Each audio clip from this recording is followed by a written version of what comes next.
दुनिया का सैन्य इतिहास यूं तो वीरता की कहानियों से भरा पड़ा है, परंतु रेजांगला की गौरव गाथा हर लिहाज से शहादत की अनूठी दस्ता है।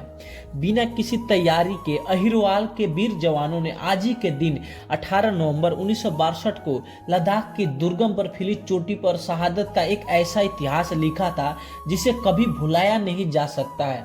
इसे रेजांगला युद्ध के नाम से जाना जाता है। रेजांगला जम्मू कश्मीर राज्य के लद्दाख क्षेत्र में चुशुल घाटी में एक पहाड़ी दर्रा है। 1962 के भारत चीन युद्ध में 13 कुमाऊं दस्ते का यह अंतिम मोर्चा था, इसलिए इसे रेजांगला का युद्ध के नाम से जाना जाता है। यह यहाँ के वीरों के जज्बे का ही परिणाम था, जिसके चलते चीन सीज फायर के लिए मजबूर हो गया था। बेशक भारत को इस युद्ध में आधिकारिक रूप से जीत नसीब नहीं हुई, परंतु सामरिक दृष्टि से सर्वाधिक महत्वपूर्ण मानी जाने वाली रेजांगला पोस्ट पर यहाँ के जवानों ने हजारों चीनी सैनिकों को मार गिराया था। बड़ी मात्रा में गोला बारूद और तोप के साथ चीन की पीपुल लिबरेशन आर्मी के करीब 5000 से 6000 जवानों ने लद्दाख पर हमला कर दिया था। मेजर शैतान सिंह के नेतृत्व वाली 13 कुमाऊं की एक टुकड़ी चुशुल घाटी की हिफाजत पर तैनात थी। रेजांगला पोस्ट पर लड़ रहे वीरों के सामने परीक्षा की घड़ी 17 नवंबर की रात उस समय आई जब तेज आंधी तूफान के कारण रेजांगला की बर्फीली चोटी पर मेजर शैतान सिंह भाटी के नेतृत्व में मोर्चा संभाल रहे सी कंपनी से जुड़े इन जवानों का संपर्क बटालियन मुख्यालय से टूट गया। ऐसे ही विषम परिस्थितियों में 18 नवंबर को तड़के 4 बजे युद्ध शुरू हो गया। लद्दाख की बर्फीली दुर्गम 18,000 फुट ऊंची इस पोस्ट पर सूर्य उदय से पूर्व हुए इस युद्ध में यहाँ के वीरों की वीरता देखकर चीनी सेना कांप उठी। खास बात यह रही कि जब गोलियों खत्म हो गई तो जवानों ने हथियारों का इस्तेमाल लाठियों के रूप में किया और रेजांगला पोस्ट पर दुश्मन का कब्जा होने नहीं दिया। इस युद्ध में 124 में से कंपनी के 114 जवान शहीद हो गए, लेकिन उन्होंने चीन के आगे बंदूकों के मंसूबों पर पानी फेर दिया।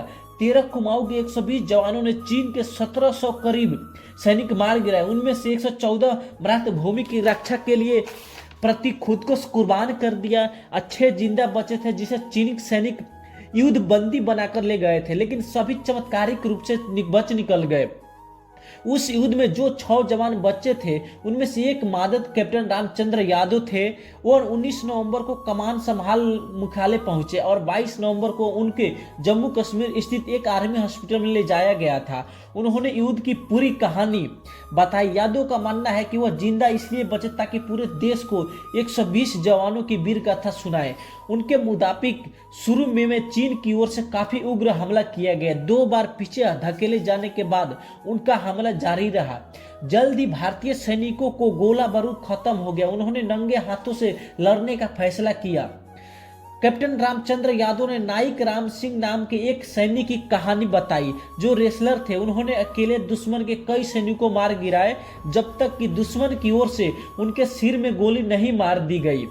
पिंकिंग रेडियो ने भी तब केवल रेजांगला पोस्ट पर ही चीनी सेना की शिकस्त स्वीकार की थी। विश्व इतिहास में ऐसा पहली बार हुआ कि किसी विरोधी सैनिक देश ने दूसरे देश के सैनिकों को इतना सम्मान दिया हो।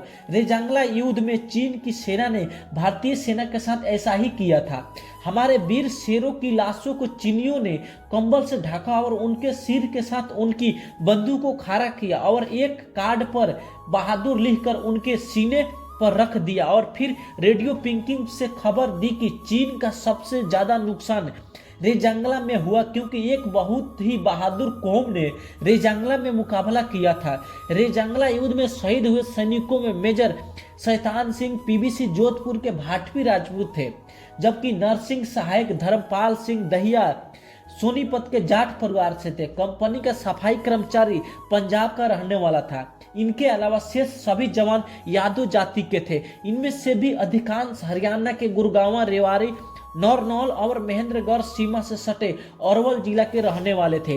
रेजांगला पोस्ट पर दिखाई वीरता का सम्मान करते हुए भारत सरकार ने company commander major Shaitan Singh को मरणोपरांत देश के सर्वोच्च वीरता पुरस्कार पदक परमवीर चक्र से अलंकृत किया था तथा इसी बटालियन के 8 अन्य जवानों को वीर चक्र, 4 को सेना मेडल, 1 को मिशन इन रिस्ट्रेच का सम्मान दिया। इसके अलावा 13 कुमाऊं के सीओ को एवीएसएम में अलंकृत किया गया था। भारतीय सेना के इतिहास में किसी एक बटालियन को एक साथ बहादुरी के इतने पदक अब तक कभी नहीं मिले हैं। सरकार ने चालू कंपनी की वीरता को देखते हुए बाद में एक अहम निर्णय लेते हुए कंपनी का दोबारा गठन किया तथा इसका नाम रेजांगला के वीरों की याद में स्मारक बनाए गए हैं। हरियाणा के रेवाड़ी गांव में बने स्मारक पर दर्ज है कि इसी लड़ाई में 1700 चीनी सैनिक मारे गए थे। रेवाड़ी में हर साल रेजांगला सूर्य दिवस धूमधाम से मनाया जाता है और वीर सैनिकों को श्रद्धांजलि दी जाती है।